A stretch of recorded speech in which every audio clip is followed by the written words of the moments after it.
दोस्तों नमस्कार। प्रकाश सर पर आप सभी का स्वागत है। दोस्तों चैनल से जुड़े रहें।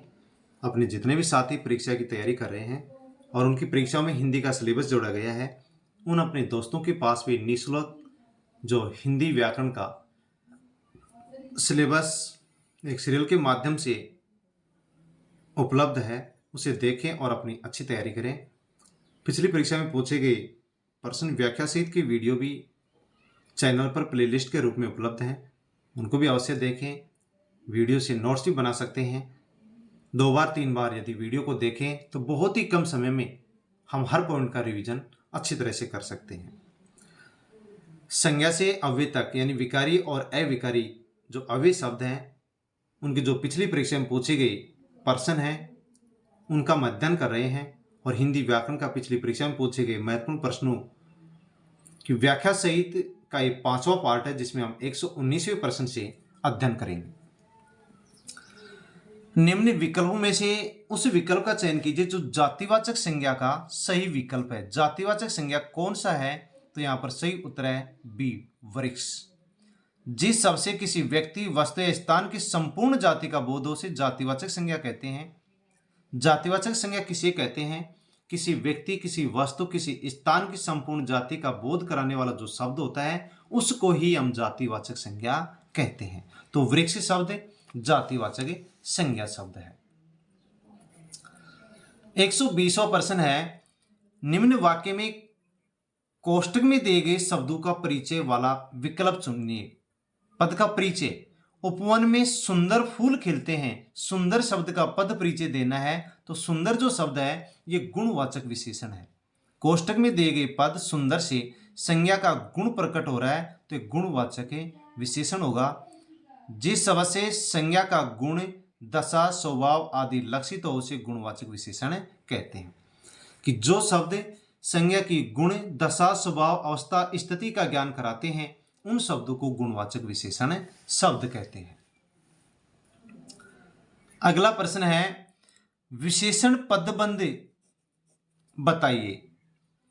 तेज चलने वाली गाड़ियां प्राय सबकी पसंदीदा होती हैं।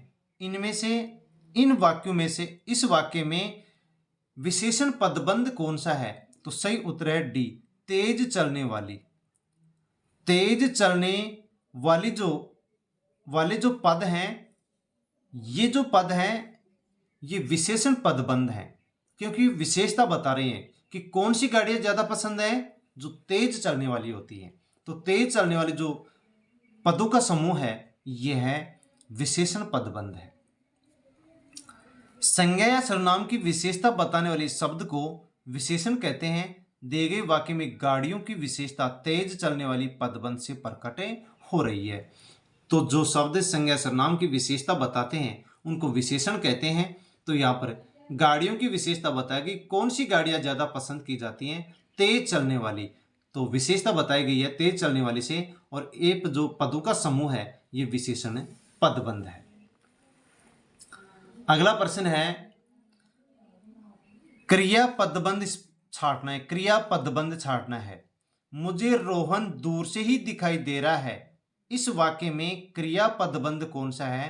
तो सही उत्तर है डी, दिखाई दे रहा है। दिखाई दे रहा है, ये जो क्रियापद हैं इनका जो समूह है यही क्रियापदबंध है। दिखाई दे रहा है क्रियापदबंध है। क्रिया उस शब्द या शब्दों को कहते हैं जिनसे किसी कार्य का करना या होना व्यक्त हो, यानी जिन शब्दों से हमें ये बोध हो कि कार्य हो रहा है तो वह क्रिया शब्द कहलाते हैं। अगला प्रश्न है, पदों का परिचय दीजिए।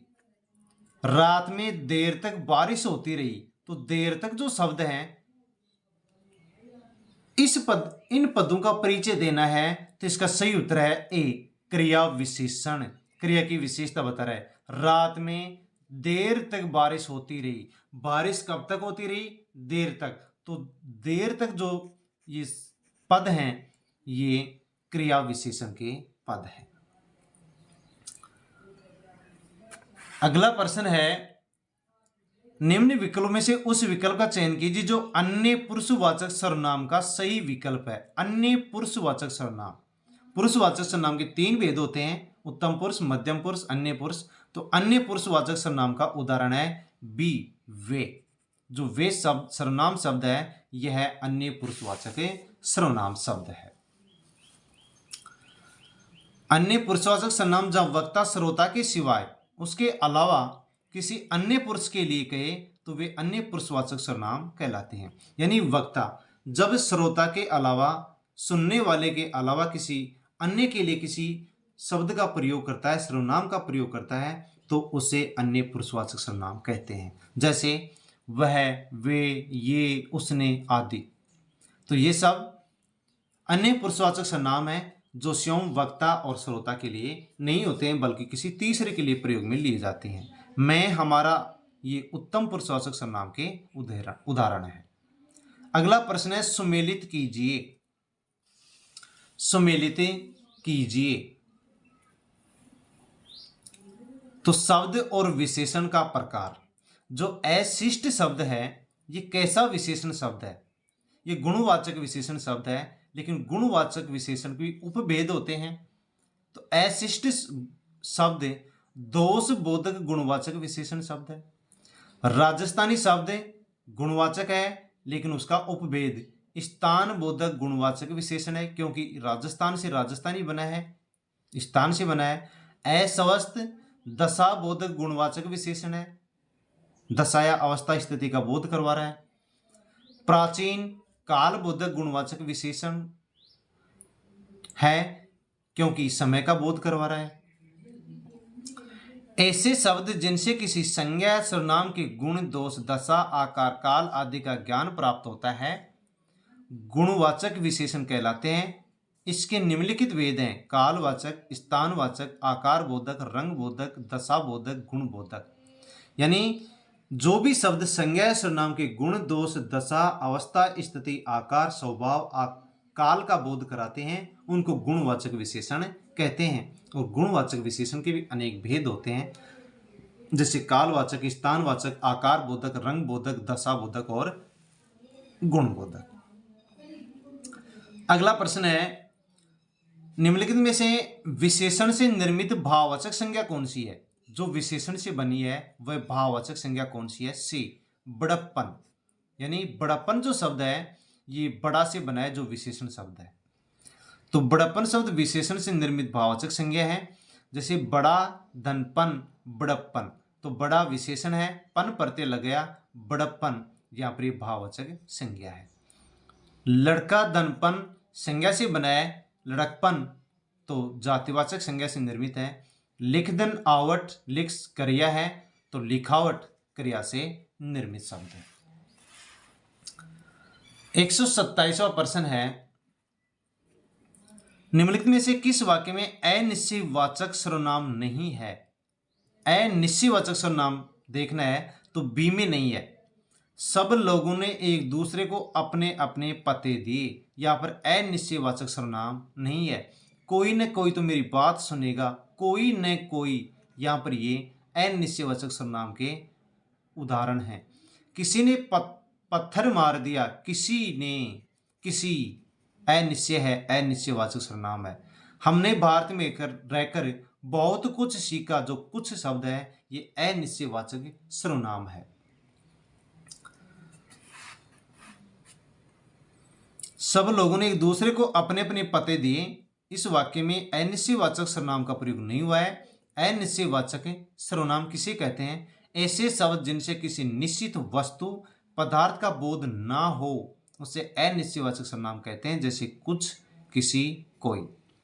तो अनिश्चयवाचक सर्वनाम उन शब्दों को कहते हैं जो किसी निश्चित वस्तु, पदार्थ का बोध नहीं कराते हैं, उनको अनिश्चयवाचक सर्वनाम कहते हैं।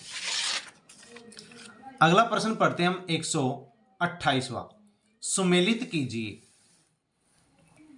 सुमेलित कीजिए। वाक्य है रामू सो रहा है। कैसा वाक्य है? स्थित्यर्थक पूर्ण अकर्मक क्रिया है। रामू सो रहा है में क्रिया कैसी है? स्थित्यर्थक पूर्ण अकर्मक क्रिया है। लड़का तालाब में तैर रहा है, कैसी क्रिया है? गत्यर्थक पूर्ण अकर्मक क्रिया है। लड़का पुस्तक पढ़ता है, एक कर्मक क्रिया है क्योंकि पुस्तक इसमें एक क्रम है। माँ बच्चे को फल देती है, इसमें दो क्रम है, बच्चे और फल, इसलिए द्विकर्मक क्रिया है। एक कर्मक क्रिया किसे कहते हैं? ऐसी क्रियाएं जिनका एक ही क्रम होता है उन्हें एक कर्मक क्रिया कहते हैं।